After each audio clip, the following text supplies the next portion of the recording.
20%। তাহলে এই ফরজ তরক করলে কি গুনাহ বলেন? কবিরা গুনাহ। আহা ইস, বাংলাদেশের মানুষের প্রথম মামলা হবে কবিরা গুনার মামলা।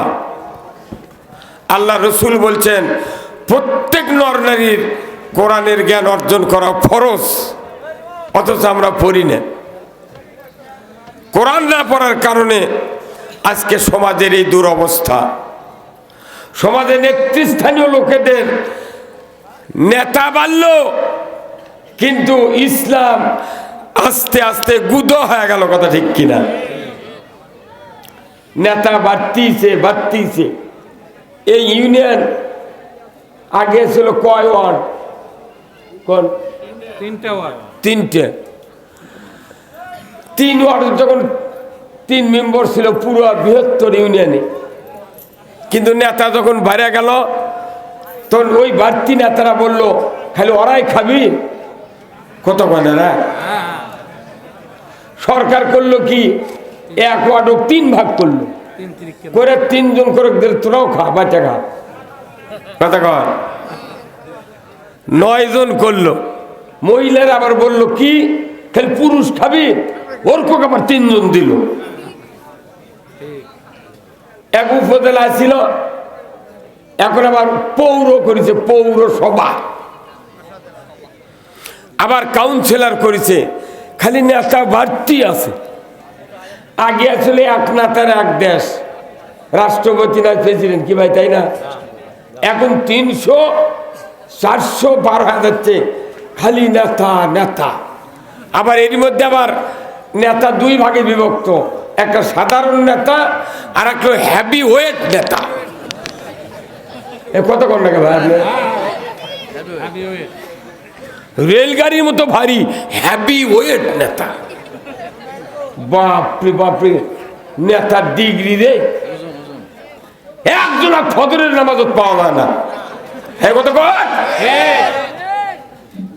আমাদের এলাকাতে এমন মেম্বার আছে ওই 6 মাসে ওযু করেনি।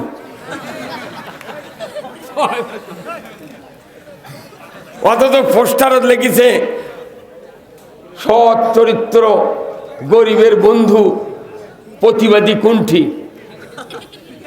অন্যায়ের প্রতিবাদকারী। বাপরে বাপ, একটা দিন ফজরের নামাজে মেম্বরক পাওয়া যায় না।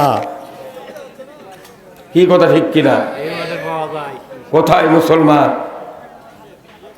নেতৃত্ব মানতে হবে রসুলের, তাছাড়া কবরের ভেতরে নেতা চেনা যাবে না। ওখানে প্রশ্ন হবে মান হাজার রাজুল, ওই পুরুষটিকে। যারা রসুলের নেতৃত্ব মেনে নেব তাদের মুখ দিয়ে আল্লাহ বের করে দেবেন হাজা নবী গুনা মুহাম্মদ রাসূলুল্লাহ সাল্লাল্লাহু আলাইহি সাল্লাম। আল্লাহ বলবে আমার ফেরেশতা, একে জান্নাতের পোশাক পরিয়ে দাও, একে জান্নাতের বিছানা বিছিয়ে দাও। নৌম কাল্লাউমুল উরুজ, হে আমার বান্দা বান্দি, দুলা দুলহিনের মতো তোমরা ঘুমাইতে থাকো। হাত্তাল ইয়াউমাল কিয়ামা, যেদিন পর্যন্ত কিয়ামত না হবে তোমরা ঘুম পাড়তেই থাকো। যখন নুফিখা ফিস সূর, দ্বিতীয়বার সিংহায় ফুৎকার দেওয়া হবে, তখন তোমরা কবর থেকে উঠে যাবে। জোরে কোন আল্লাহু আকবার।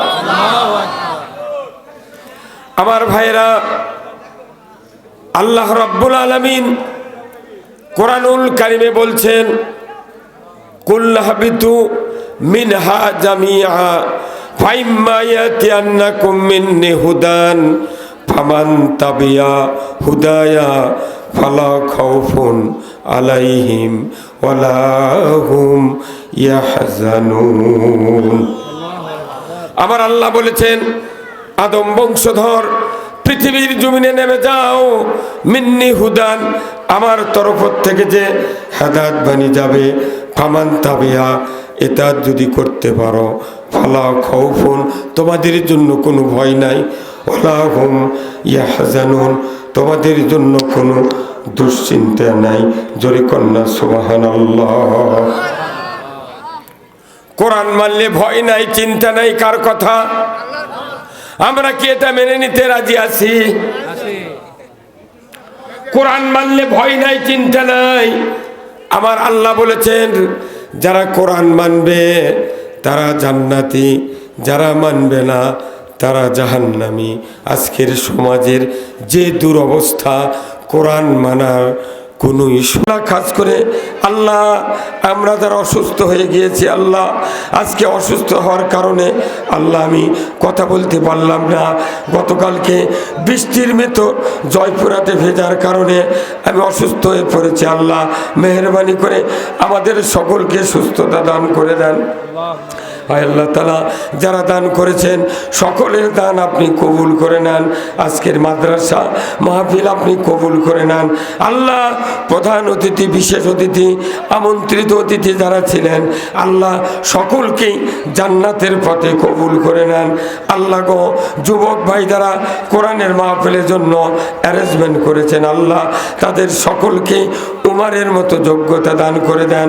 আল্লাহ যারা অর্থের বিনিময়ে পিতামাতার মাগফিরাত কামনা করেছেন আল্লাহ তাদের পিতামাতা, ভাই ব্রাদার, স্ত্রী পরিবার যারা কবরে গেছে, বাপ মা, সকলের কবরগুলিকে জান্নাতের বাগান বানায় দেন।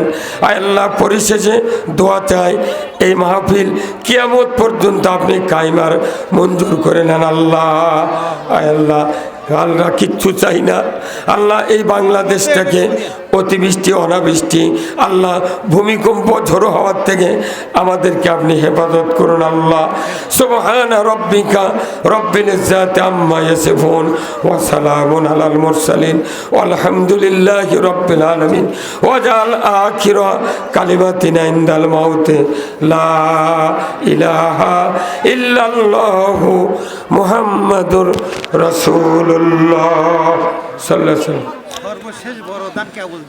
সর্বশেষ বড় দান মাহফুজার রহমান